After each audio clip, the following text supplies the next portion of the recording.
call. Thank you, Senator. Senator Slotkin, you're recognized.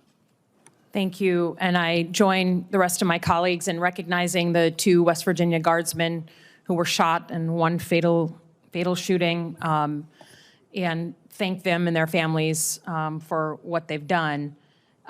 I guess, you know, my questions are for you, Mr. Young. You're the #2 lawyer at the Department of Defense. You've come before this committee before.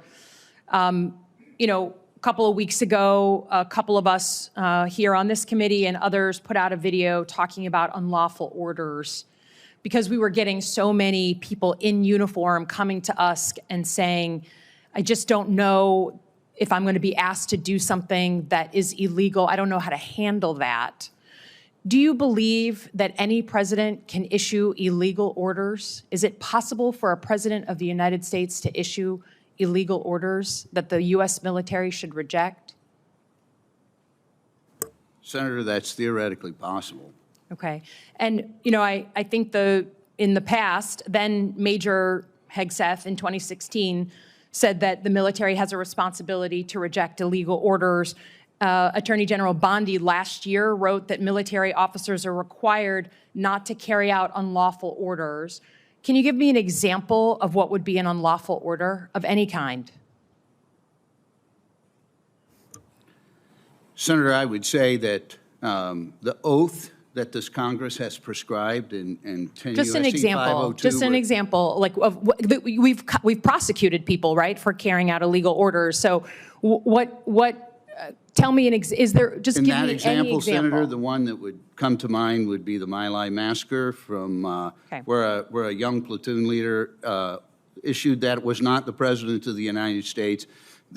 As long as an order is not patently and facially illegal, it is presumed to be lawful, and service members are obligated Understood. to follow it without having to consult with the judge. And I think the conversation that we were starting was not because we don't trust the military. If anything, I mean, I've worked alongside the military my entire life as a CIA officer. It's that the decision makers and the words coming out of the mouth of the commander-in-chief using our cities as, quote, training grounds, those are the things. Going after, quote, the enemy within does not give us confidence that this president is going to always use the military in an apolitical way that's exclusively meant on protecting the United States. Now, you said earlier that, and rightfully so, that the National Guard, of course, if they're doing missions like helping to clean up from an ice storm in Michigan, I don't think anyone questions the typical way that we use the National Guard. But for these folks who are deployed against the wishes of the sitting governor and the people of that state, you said that the troops are there to protect federal personnel, functions, and property, right? So people or functions or buildings. If you were asked to approve the placement of uniformed military on and around polling locations for a federal election in 2026, what would your legal judgment be of whether those uniforms could do that?